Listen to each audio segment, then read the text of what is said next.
Welcome back to another deep dive. Today, we're really getting into a classic. Cole Porter's So in Love.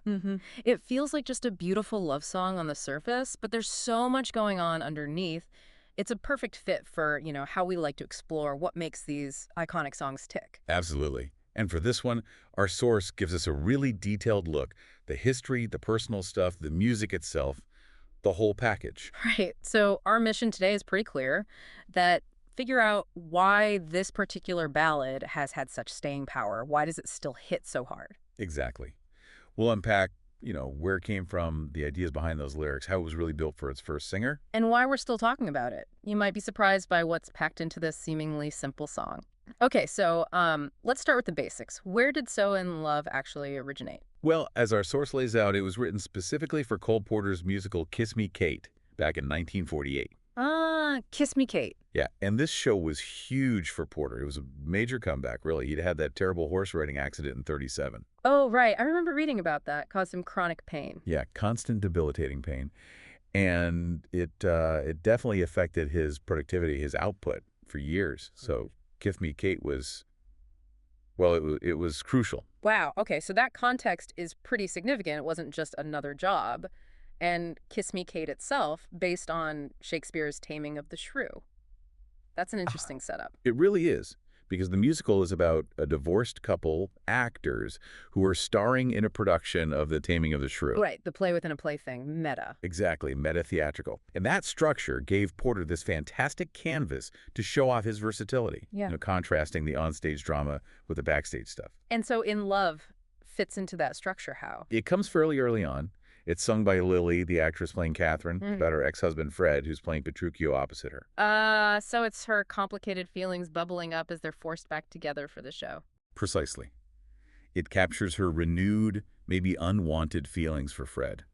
So you've got this layering of fiction and reality, her character's feelings, her own feelings. It makes the song incredibly complex emotionally. Yeah, that blurring of lines is fascinating. And our source mentions this song was maybe a bit different for Porter. He was known more for wit, right? Irony. That's a really key point. A lot of his earlier hits are famous for their clever wordplay, the double entendres, that sophisticated, sometimes cynical edge. Yeah, anything goes, that kind of thing. Exactly.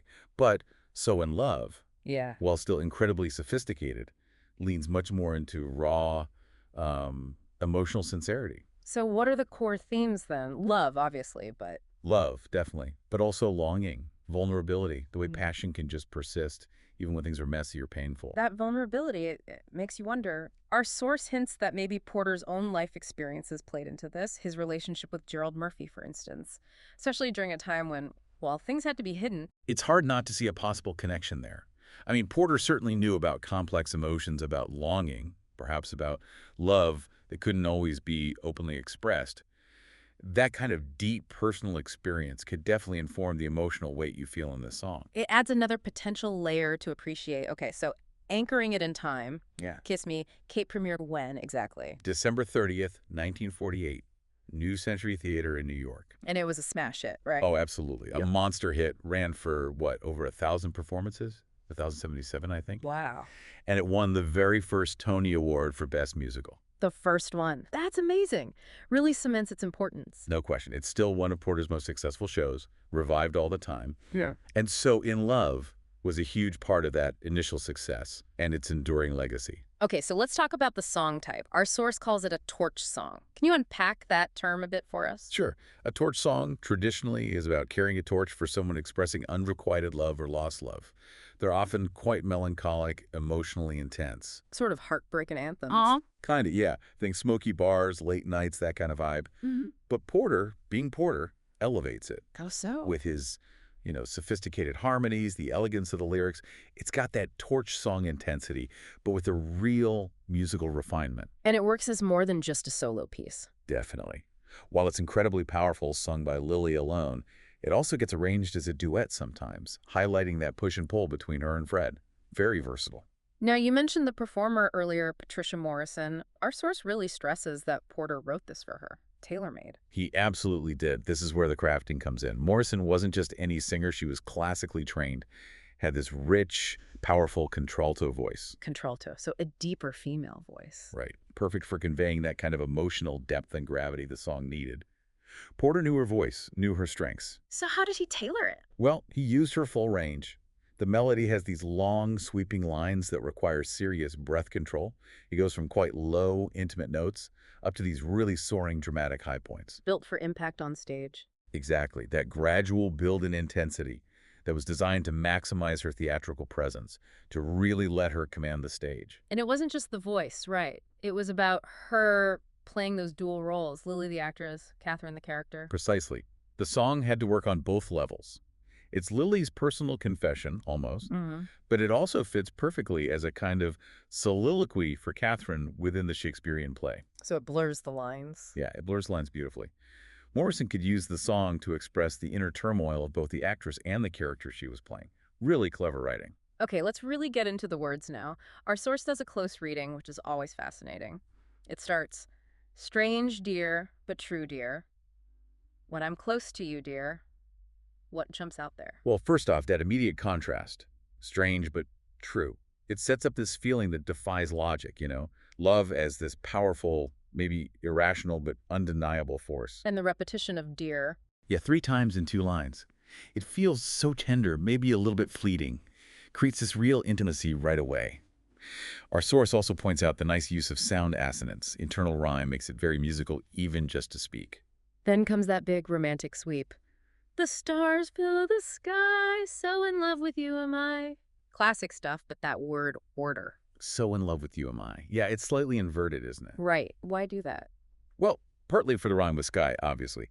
But our source suggests it also gives it a kind of poetic weight. It emphasizes the state of being so in love. Makes it sound a bit more profound than just saying, I'm so in love with you. Interesting. And the next line. "Even without you, my arms fold about you." That's powerful imagery. It really is so poignant. It captures that intense longing, that feeling of someone's presence, even when they're absent. Like you're haunted by them almost. Like a phantom limb, but for love.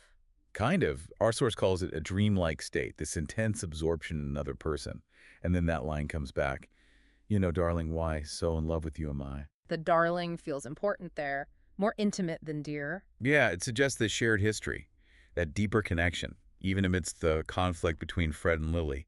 It reinforces the central theme again, but with that added layer of familiarity. Okay, then we hit the bridge, and the mood shifts a bit.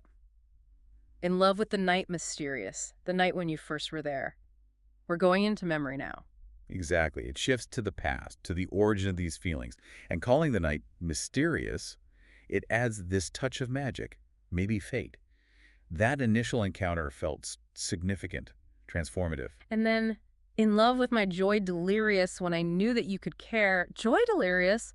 That's intense. It really is. It's not just happy, it's overwhelming, almost out of control. Captures that head-spinning euphoria when you realize the feelings might actually be mutual. That moment of connection is portrayed as incredibly powerful. But then, wow, the final verse takes a sharp turn. "So taunt me and hurt me, deceive me, desert me, I'm yours till I die." That's almost shocking. It is shocking. It's this incredible moment of vulnerability almost. Well, our source uses the word masochistic. It's this declaration of absolute, unconditional, maybe even self-destructive devotion. The language gets harsher too. Taunt, hurt, deceive, desert. Yeah, the sound of the words themselves changes. Those hard T and light sounds, they contrast so sharply with the softer sounds earlier. It underlines the intensity, the potentially painful side of this all-consuming love. It's saying, no matter what you do, I'm still yours. It's incredibly dramatic. And then the song wraps up with that triple, "So in love." So in love with you, my love, am I. Yeah, each repetition just ramps up the emotional intensity. It builds and builds, ending again on that slightly poetic inversion, leaving you with this overwhelming sense of feeling. Wow. Okay, so the lyrics are clearly doing a lot of heavy lifting. What about the music itself? Our source mentions the ABA 32 bar form. That's pretty standard for the era, right? Very standard. It's a structure you find all over the Great American Songbook. Think of it like sections. A is the main theme, repeat A, then B is the bridge, something different, and then back to A to finish. Provides a sense of familiarity and return. Exactly. The A sections establish the core feeling. The bridge offers that contrast or development like shifting to memory in the lyrics. And the final A brings it home. And melodically. You mentioned those long phrases before. Yeah, the melody requires real vocal control. It sweeps up and down, covering more than an octave as our source notes. It needs a singer who can handle both the intimate moments and the big dramatic peaks. Not just anyone can sing it well. Definitely not. And harmonically, Porter's not just using simple chords.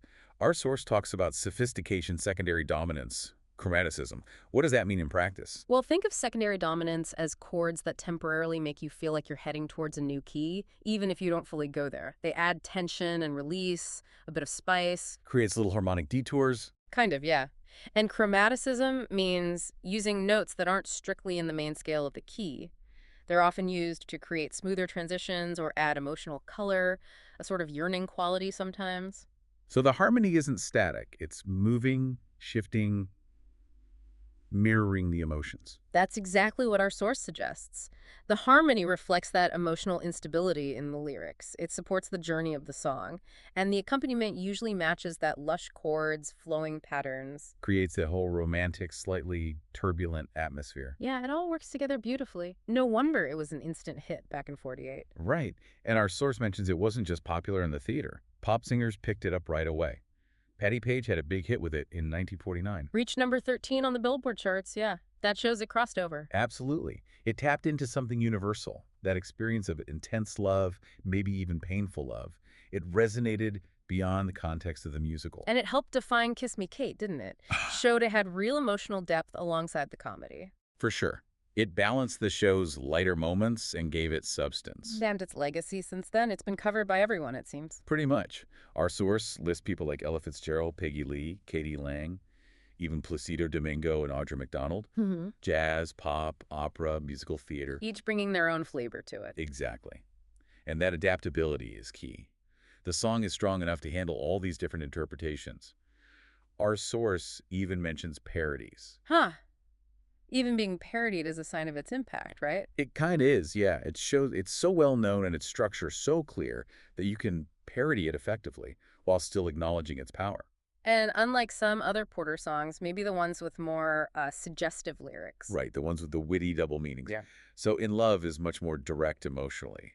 And that sincerity, that lack of coded language, probably helped it get played on the radio and gain wider acceptance back then.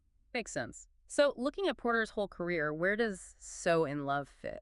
Our source really positions it as a major achievement of his later period. Remember, this was post-accident, a time when some people might have wondered if he still had it. And this song proved he definitely did. Unequivocally. Yeah. It showed he could still write these incredibly moving, profound ballads. It stands right up there with the greatest romantic songs of the 20th century, really, a testament to his mastery of both words and music. So the big question we always ask in these deep dives, does it still work today? Does it hold up? I think absolutely yes, Ep9. even more so in some ways. In an age where love songs can sometimes feel a bit generic or, overly Yeah, a cynical. little of cliches. Exactly. So In Love feels so honest, so beautifully crafted, the lyrical elegance, the harmonic richness. Yeah. It stands out. Those moments, our source highlights that big octave leap on I'm Yours Till I Die. Yeah, goosebumps territory. The delicate harmony shifts in the bridge, that poetic word order. They still land, don't they? They really do. It remains a fantastic showcase for a great singer. And like we said, it works in so many different styles. It hasn't aged badly at all. Our source even included some killer quotes. Stephen Sondheim calling Porter the best lyricist writing in English. Wow. I praise indeed. And Alec Wilder saying the Kiss Me Kate score was maybe the most completely integrated score ever written. That speaks to how well So in Love fits within the whole piece. And Patricia Morrison herself remembering how the song just silenced the theater every night. Yeah, you can just picture that hushed attention. It clearly had an immediate, profound impact, and somehow it's kept that power. So In Love really is just, well, it's a masterpiece, a perfect example of Porter moving beyond his usual witty style to create something deeply, enduringly romantic. Yeah, when you dig into it, the history, Porter's own struggles, the way it was written for Morrison, the details and the lyrics and music, it's just this incredibly rich piece of work. So much artistry and raw emotion packed in there. Well, we hope this deep dive has illuminated some of that magic for you. Maybe it makes you want to go listen again, hear it with fresh ears. Definitely. There's always more to discover in a song this good. What other layers might jump out at you next time you hear it? Something to think about. Thanks for joining us for this exploration.